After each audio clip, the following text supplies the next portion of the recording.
Assalamualaikum warahmatullahi wabarakatuh. Dalam kesempatan ini saya akan membahas tentang materi khususnya bab 2 ya, pelajaran PPKN kelas 12 di mana bab 2 materi PPKN kelas 12 itu membahas tentang perlindungan dan penegakan hukum.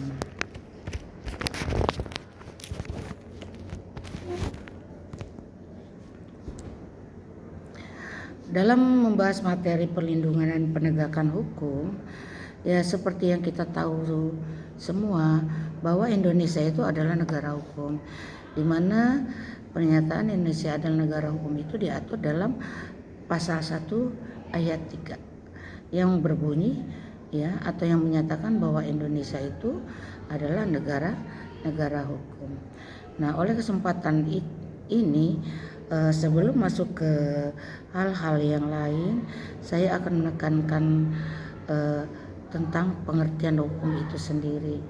Hukum itu adalah peraturan ya, peraturan yang memiliki sifat mengikat, memaksa serta memberikan sanksi. Nah, hukum Indonesia adalah negara hukum. Karena Indonesia adalah negara hukum, maka dalam pelaksanaan apapun, dalam penyelesaian masalah apapun, maka Indonesia harus menjadikan hukum adalah panglima tertinggi. Atau penyelesaian apapun yang terjadi di Indonesia, maka penyelesaian itu harus berdasarkan hukum yang berlaku gitu ya. Nah, di dalam menegakkan keadilan ya, atau perlindungan dan penegakan hukum di dalam negara Indonesia, kita harus tahu dulu hukum ya, hukum yang bagaimana. Karena hukum banyak orang yang menyatakan tentang hukum, tapi hukum yang akan kita patuhi dalam kehidupan bermasyarakat berbangsa di Indonesia yaitu adalah hukum yang dibuat oleh lembaga yang sudah ditunjuk oleh pemerintah negara, yaitu lembaga legislatif ya. Jadi lembaga inilah yang punya tugas untuk membuat hukum, karena mereka adalah wakil-wakil dari rakyat. Karena hukum itu akan dijadikan pedoman oleh rakyat Indonesia dalam melaksanakan kehidupan di negara Indonesia. Nah, dalam proses perlindungan dan penegakan hukum, kita harus lihat dulu ya, bahwa unsur-unsur hukum yang kita bicarakan itu harus meliputi hal-hal yang sudah ditentukan, atau unsur-unsur dari hukum yang dibuat di Indonesia itu harus mengandung beberapa hal. Yang pertama itu unsur-unsur perlindungan dan penegakan hukum di Indonesia. Yang pertama, unsur hukum itu adanya perlindungan dari pemerintah kepada warga negaranya. Yang kedua, adanya jaminan kepastian hukum. Yang ketiga, berkaitan dengan hak-hak warga negara. Dan yang keempat, adanya sanksi hukuman bagi pihak yang melanggarnya. Nah, jadi kalau kita bicara masalah hukum di Indonesia, maka hukum di Indonesia itu harus minimal mengandung keempat unsur tadi.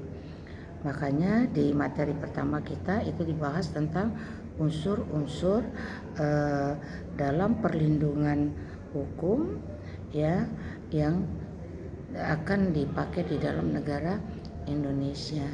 Jadi ada beberapa unsur yang harus dipenuhi apabila kita berbicara tentang perlindungan dan penegakan hukum di Indonesia. Yang kedua, di bab 2 ini ya, yang dibahas selain perlindungan hukum juga mengenai pentingnya perlindungan dan penegakan hukum.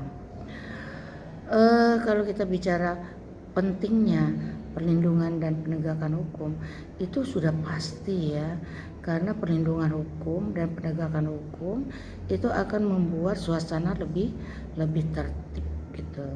Nah, oleh sebab itu di dalam kehidupan masyarakat Indonesia yang berdasarkan atas hukum, kita harus benar-benar memaknai arti penting dari hukum itu sendiri. Nah, makna pentingnya perlindungan dan penegakan hukum itu yang pertama, akan tegaknya supremasi hukum. Yang kedua, ya, tegaknya keadilan. Yang ketiga, mewujudkan perdamaian dalam kehidupan di masyarakat. Jadi itu arti penting perlindungan dan penegakan hukum di Indonesia. Nah, selain unsur-unsur arti penting perlindungan dan penegakan hukum, di bab 2 ini kita akan membahas tentang faktor ya, faktor dalam terwujudnya perlindungan dan penegakan hukum. Karena perlindungan dan penegakan hukum itu bisa terwujud dengan baik apabila ya juga memenuhi faktor-faktor yang lain gitu. Yang pertama, faktor-faktor pendukung perlindungan dan penegakan hukum di Indonesia. Yang pertama itu hukumnya sendiri. Hukumnya itu apakah sudah memasyarakat, memberikan sanksi jera atau bagaimana.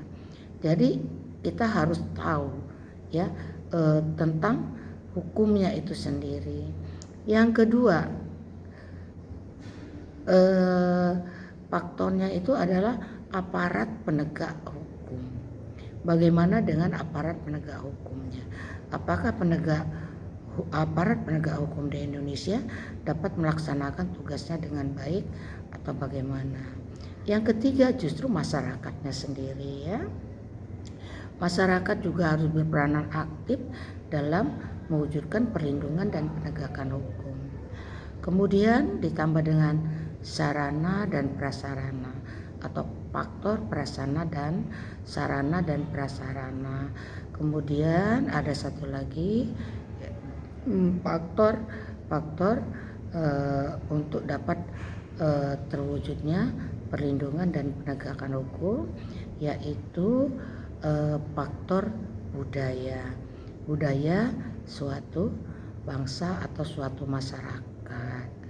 Nah, jadi dalam membicarakan perlindungan dan penegakan hukum, maka banyak hal yang harus kita bicarakan sehingga perlindungan dan penegakan hukum itu dapat berjalan dengan baik.